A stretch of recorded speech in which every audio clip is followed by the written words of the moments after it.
Sahabat Hikmah, bekerja keras agar bisa menunaikan haji itu pula yang sedang dilakukan Abah Encu. Seorang kakek penggembala ternak bebek petelur, warga Gunung Calung, Desa Sayang, Cianjur, Jawa Barat.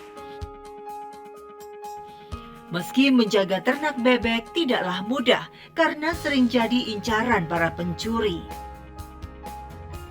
Apalagi bebek mencari makan secara bergerombolan dalam jumlah yang banyak. Susah bagi Abah Encu untuk selalu mengecek jumlahnya. Jika jumlah bebek yang digembala berkurang, Abah Encu tak bisa langsung tahu. Dan setelah tahu, Abah langsung kelabakan. Karena satu ekor bebek yang digembala Abah sangat bernilai bagi kehidupan keluarganya. 1, 2, 3, 4, 5, 6, 7, 8, 9, 10, 11, 12, 13, 14. Asa kurang bebek teh hiji, kur aya 2 sarapan. Kamana hiji deui ye?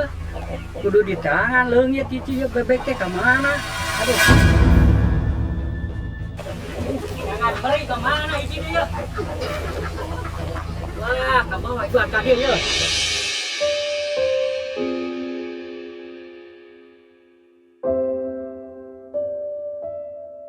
Aduh, bayan nyanak dia bebek sali teh mananya, aduh. Pernah hilang bebek 30 teh ya hilangna 3 eta teh. Pernah pau ku batur bebek astina 30 teh nya aya di canak 2 3. Puluhan bebek petelur yang digembala Abah Encu bukan miliknya sendiri, tapi milik orang yang mengupahnya. Terbayang jika hilang, Abah harus bertanggung jawab untuk menggantinya. Setiap hari, Abah Encu menggiring bebek-bebeknya ke sawah atau ke sungai di sekitar kampungnya untuk mencari makan. Jadi penggembala bebek sudah dilakoni Abah sejak muda. Karena Abah tak punya banyak pilihan pekerjaan. Ia hanya anak dari keluarga miskin yang hidup serba pas-pasan. Pekerjaan mengangon bebek dijalani Abah dengan rasa sabar dan bersyukur. Abah merasa beruntung masih ada orang yang mempercayainya untuk menjaga bebek milik mereka. Sesekali, Rizky, cucu Abah yang sedang libur sekolah, menemaninya mengangon bebek. Begitu saja Abah sudah merasa bahagia.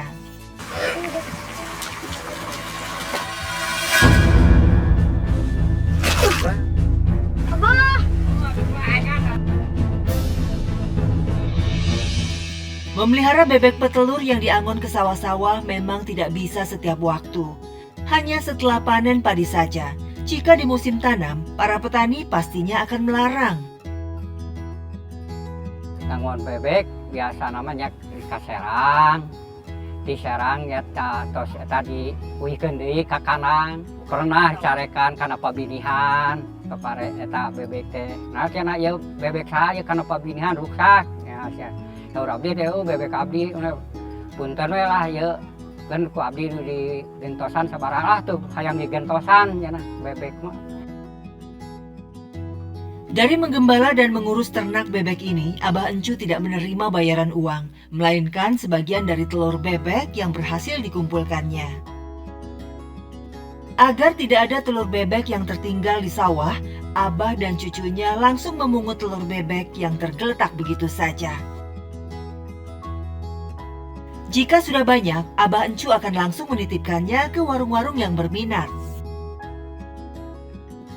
Ya di luar mah, eta mah nyonong nu ngalangkung kadinya dicanak kuno ngalangkung gitu, sok dipasihkeun gitu lamun di luar mah. Nu kasiangan mah. Jadi lamun diangon di sarang, lamun dikerem kieu di kanang gitu. Di sungai ininya. Abah Encu menghitung, dari 30 bebek yang diangonnya dalam sehari, paling sedikit ia bisa mendapat 15 butir telur, bahkan kadang bisa mencapai 20 butir. Telur yang sudah dikumpulkannya diperlakukan dengan sangat hati-hati karena rawan pecah.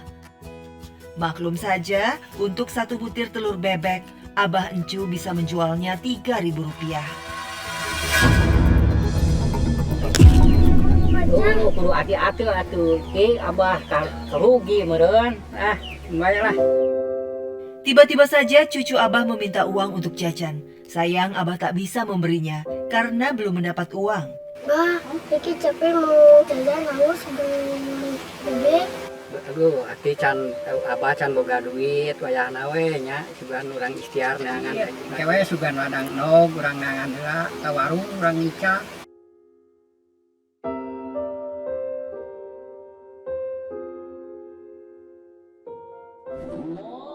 Oh, terus udah aja terus bedug lohor. Pada bebersih heula, pada abdas. Mendengar suara azan di kejauhan, Abah Encu memutuskan untuk segera mengambil wudhu. Sholat tak pernah ditinggalkannya meski sedang mengangon bebek di sawah. Seperti sabda Rasulullah SAW, seluruh bumi dijadikan sebagai tempat sholat dan untuk bersuci. Siapa saja dari umatku yang mendapati waktu sholat, maka sholatlah di tempat tersebut. Hadis riwayat Bukhari dan Muslim.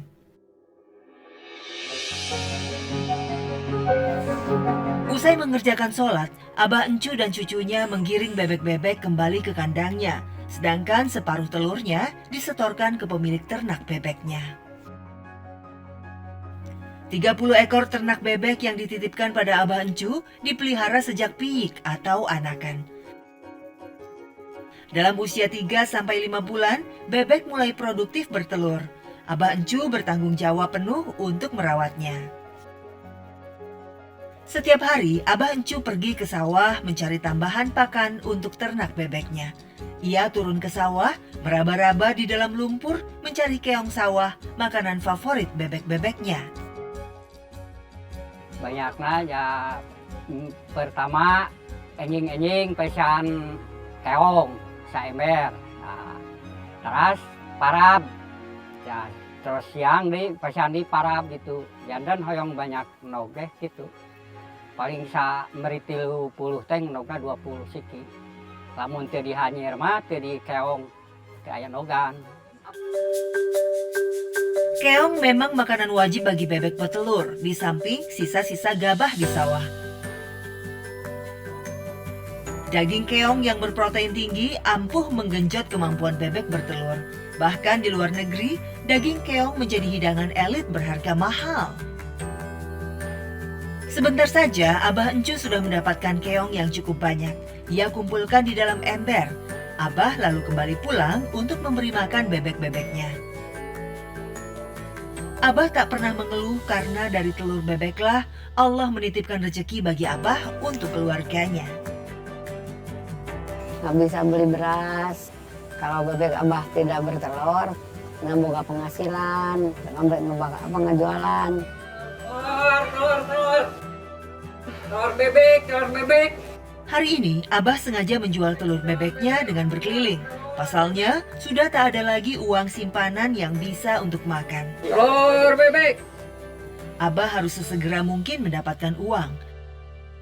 Meski harganya terbilang murah, Rp3.000 per butir, namun menjajakan telur di kampung cukup sulit. Jika sudah lelah berkeliling, Abah terpaksa menitipkan telurnya ke warung. Sayang, derita hidup Abah Encu yang serba kekurangan tak membuat semua orang kasihan padanya. Malah ada saja orang jahat yang sengaja menipu Abah Encu. Untuk lansia seusia Abah, berjalan kaki berkilo-kilo jauhnya tentu sangat menguras tenaga. Sampai-sampai Abah tak bisa lagi mengontrol tubuhnya. Tapi kesulitan bapak mah nya seueur we lah. Anak-anakna itu ieu nya nyolong ku batur ditipu teh itu ieu teh abdi tanya lamun ieu nya lamun ngicak telur meri gitu tah sok cenah peser ku abdi cenah saurang nya mangga wae cenah engke artosna mah cenah dianteurkeun ka dieu cenah nya ulah bohong jeung teh moal cenah nya kudu ka wilayah kiwari teh dipasikeun artosna teh ditipu gitu. Jika ada rejeki, Abah Encu bisa membawa uang Rp30.000 pulang ke rumah hasil dari menjual telur. Tapi kadang jauh dari itu. Jika telur bebek yang terjual hanya 2-3 butir saja, Abah tentunya harus mencari jalan lain agar bisa mendapat tambahan penghasilan. Tak lupa Abah membagikan sebagian telur bebeknya pada sesama lansia yang dijumpainya di jalan. Bagi Abah, sedikit besarnya rezeki dari Allah wajib disyukuri. Sebagaimana firman Allah Subhanahu wa Ta'ala dalam Al-Quran Surat Ibrahim ayat ke-7. Dan ingatlah juga, tatkala Tuhanmu memaklumkan, sesungguhnya jika kamu bersyukur, pasti kami akan menambah nikmat kepadamu. Dan jika kamu mengingkari nikmatku, maka sesungguhnya azabku sangat pedih.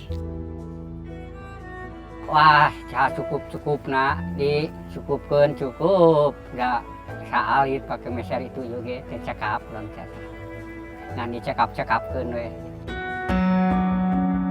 Menafkahi istri dan 7 anaknya dengan menjadi penggembala bebek bukanlah sesuatu yang mudah. Sepertinya tak masuk akal jika Abah bisa bertahan. Untungnya, setelah anak-anaknya besar dan bisa mencari penghidupan sendiri di luar kota, beban hidup Abah menjadi lebih ringan. Meski penghasilan Abah tetap pas-pasan. Kadang Abah Encu merasa sedih melihat nasib cucu-cucunya yang tinggal serumah dengannya. Lantaran tak ada TV, sang cucu sering menonton diam-diam di rumah tetangga.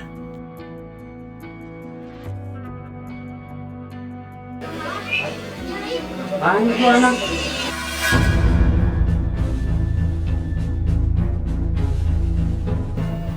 Kenapa kamu?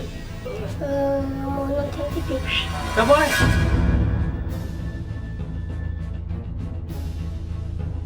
Di rumah ada TV. Gak boleh, pulang.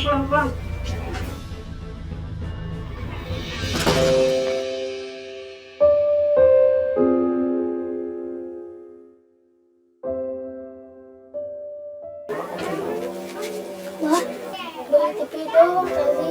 Dikit lihat TV di tetangga diusir. Saya pergi. Anak ada abah mah teu boga duit, abah mah sugan engke boga rezeki saeutik we mah urang meuli lah, leutik we mah TV nya, jang kasep. Ya ki cing sabar, da abah mah teu boga duit, cenah mah. Ki nya, jang kasep. Du bager we lah.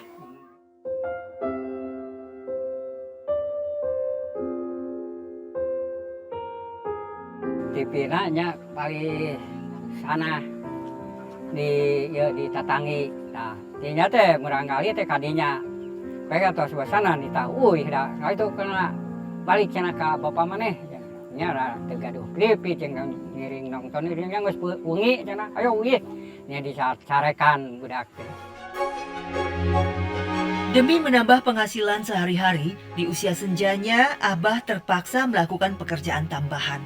Kebetulan ada warga di kampungnya yang perlu orang untuk mengurus kolam ikan. Sepulang dari mengangon bebek, Abah Encu bergegas pergi ke kolam bersama cucunya. Tak lupa dengan membawa pakan untuk ikan. Meski terlihat mudah, mengurus ikan di kolam juga ada resikonya. Pernah gara-gara dibedahkeun anak kasiangan teuing kuat nyonong bayarna teh 20 kiloan. Pemilik kolam tentu saja tak terima ikannya banyak yang mati. Mau tak mau, Abah Encu harus menggantinya dengan pemotongan upah. Abah terima dengan ikhlas, bagaimanapun itu adalah kelalaian yang dilakukannya. Abah harus bertanggung jawab. Lauk untuk makan, Abah Encu tak pernah khawatir. Selalu ada telur bebek atau ikan yang bisa dibawanya pulang. Ada tidaknya beras justru yang kerap jadi masalah. Jika sudah begitu, rebusan singkong atau ubi jadi pilihan. Untungnya, cucu-cucu Abah tak pernah mengeluh. Mereka sadar jika hidup bersama Abah harus bisa prihatin. Penghasilan Abah Encu yang tidak menentu membuat Mak Upit istrinya mulai berjualan seblak sejak 2 tahun lalu. Bahan-bahan seblak diperolehnya dari pasar, terdiri dari bawang putih, bawang merah, kencur, dan kunyit. Sementara untuk isian seblaknya, selain kerupuk, Emak Upit juga menambahkan makaroni, bakso, sosis, dan sayuran. Isian seblak diiris-iris, bumbunya diulek sampai halus. Bumbu lalu ditumis di api sedang. Irisan bahan kemudian dimasukkan. Tambahkan air secukupnya. Terakhir, masukkan kerupuk. Aduk-aduk dan tunggu sebentar hingga matang. Kemas dan siap untuk dijual. Ada kalau bumbunya kurang pas, nantinya nggak enak gitu ya. Pembeli suka ada yang komplain. Seiring bertambahnya usia, Mak Upit sudah tak bisa berjualan jauh berkeliling. Ia lantas memilih mangkal di depan rumah saja, menanti rezeki. Jika tidak habis, Emak baru menjajakannya di sekitar rumah. Satu porsi seblak dijual Mak Upit seharga Rp3.000 sampai Rp5.000 saja. Berjualan seblak keliling membuat Mak Upit kepayahan, apalagi fisiknya sudah sering sakit-sakitan.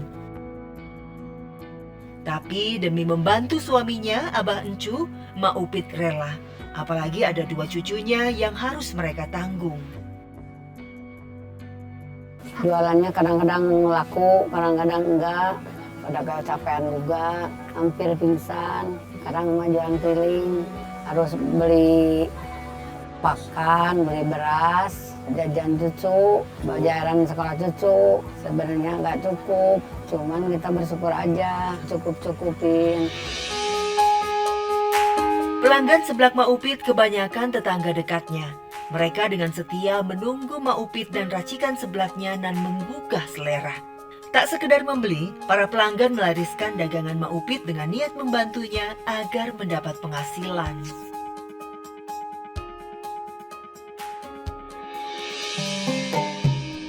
Sepulang berjualan, Mak Upit tidak bisa berleha-leha. Abah dan cucunya butuh makan.